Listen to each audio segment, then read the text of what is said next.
You're tuning into Black and White Sports on YouTube. The no-holds-barred truth on sports.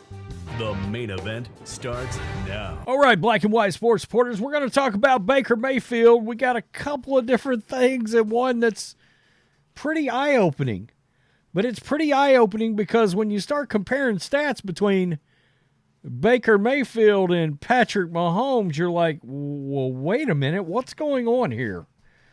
Because the fact is, one could argue at the very least that Baker Mayfield's stats are at least even with Patrick Mahomes. You got the Buccaneers with 8 wins. You got the Chiefs with 9. And I know a lot of people don't like to call wins and losses a quarterback stat, but let's be real here. If a quarterback doesn't win games, regardless of how much he's balling out, a lot of times that quarterback will lose his job.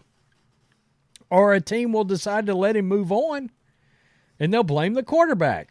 All right? It works the same way the other way around, too. So, I've got, and this was pretty crazy when I saw this, and I'm going to share this, and it's probably going to open your eyes.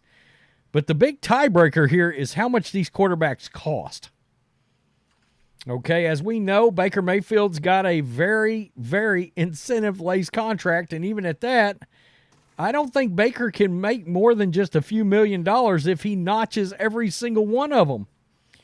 But ML Football posted this, and you will see this right here. Now, I think Patrick's actually got 26 touchdowns now. He does have 26, so him and Baker are tied.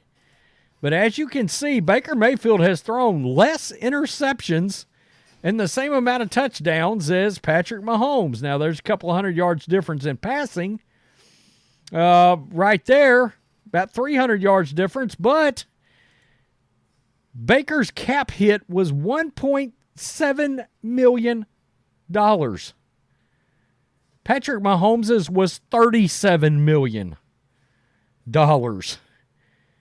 We're talking about a $35 million cap charge difference between Patrick Mahomes, who got the shit beat out of him yesterday by the Las Vegas Raiders, and as you can see here, Baker's got a better passer rating than Patrick Mahomes does right now. And I saw this and was like, hold up, wait a minute. That's pretty wild. And Baker Mayfield also sent a very interesting message to the previous teams he's been with, and it's clear he's not too happy with the Browns. He's not too happy with the Panthers, although he's been pretty outspoken about how much he likes the Rams and Sean McVay.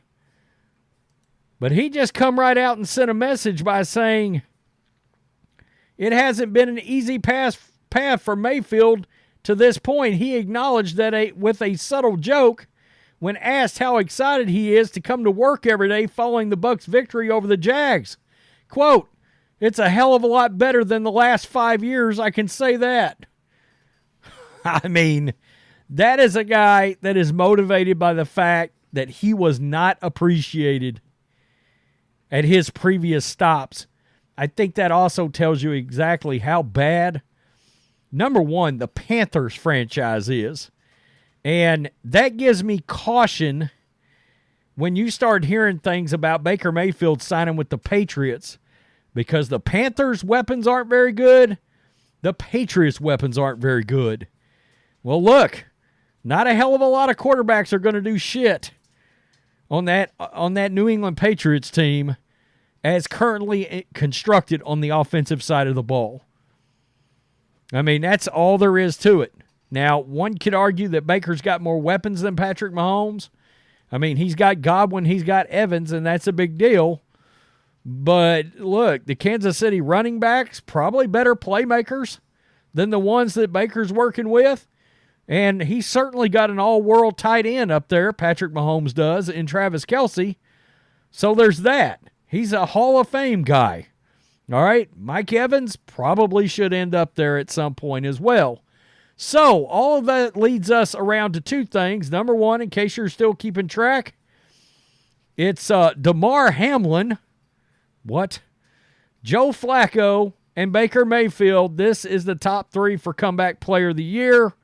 I think Flacco should probably win it, or Baker should win it. One of the two. I still don't understand Damar Hamlin. He's hardly gotten any snaps. If that happens right there, Damar Hamlin, that's a media creation and nothing more. All right, nothing more. I mean, don't get me wrong. It's great that the guy is alive and around his franchise again, but he's not contributed to that Bills team. All right, and it's clear. Joe Flacco, Baker Mayfield, contributing. So that brings us over to this, and this was prior to Sunday's win that this news came out. The Bucs and Mayfield are officially flirting with each other right now. All right, Baker is going to have some real interest on the free agent market. Whether it's the Patriots, I've heard that a lot. The Raiders would be another team that you would certainly consider when it comes to Baker Mayfield and those weapons that the Raiders have. We talked about Kirk Cousins earlier. Baker would be another one that you can probably get $15 to $20 million. I don't think Baker's going to want much more than that, or he'll probably do a $15 million with $10 million in incentives or something of that nature. But he's working with a really low salary right now. But it was amazing to see. It's amazing to see just how good Baker's been, and the fact that, let's just be real, Baker's been every bit as good as Patrick Mahomes this year. And I understand Mahomes is down. I understand his wide receiver weapons are lacking. But you're supposed to be the best quarterback in football. One of them's got a $37 million cap hit. The other's got a $1.7 million cap hit. I mean, that's pretty astonishing. It's pretty jaw-dropping. Baker Mayfield has already cashed in with the Bucs. In addition to his $4 million base, he's in a position to earn another $1 million. Thanks to playtime incentives, another $1 million if they make the playoffs. There are additional performance incentives that are setting there as well. But sources say there is mutual interest for Mayfield and the Bucs to run it back in 2024. So I find that interesting. He's obviously got a really good situation going with Dave Canales there with the Buccaneers. I mean, who would have thought? There was a stretch this year where I believe Todd Bowles was in real jeopardy of losing his job. I think that was a thing that could have happened during that small swoon they had there, because they were making some nonsensical coaching moves out on the field, and Todd Bowles kind of has a reputation. I like Todd Bowles a lot. Great defense. If I needed a defensive coordinator and he was available, he'd be one of the top 1 or 2 that I would reach out to come in and coach my defense. No doubt about that. But it is very interesting. We're looking at a situation where the Buccaneers, Todd Bowles, could win the NFC South and get into the playoffs. Now, going into next year, they've got to do something. If they shored up that offensive line and got a stronger, better offensive line to give Baker a little bit more time, if they find themselves, I know Hunter Henry's going to be a free agent, go out there and land a guy like that for tight end. Do something where you can start having a legit running game. And I know it's kind of come on as of late, but draft a couple of these, Swiss Army knives kind of running backs like you see that they've got in Atlanta, Bijan Robinson or Gibbs with the Lions. And then you've got what could be a very dangerous offense with Baker Mayfield running the show. But I saw that and was like, what? When I saw Baker had 26 touchdowns, was tied with somebody, he's 6th in the league, I didn't realize it was Mahomes. I didn't realize his passer rating was better than Mahomes. I didn't realize he had thrown a significantly less amount of interceptions than Mahomes. Boy, it hadn't been a great couple of days for Mahomes. Hey, Patrick, how'd the Raiders treat you? By the way, did you know Baker Mayfield's kicking your ass right now? What a strange NFL season. I got a Joe Flacco video coming, but Flacco, Mayfield, Geno Smith's running it back. They may end up making the playoffs.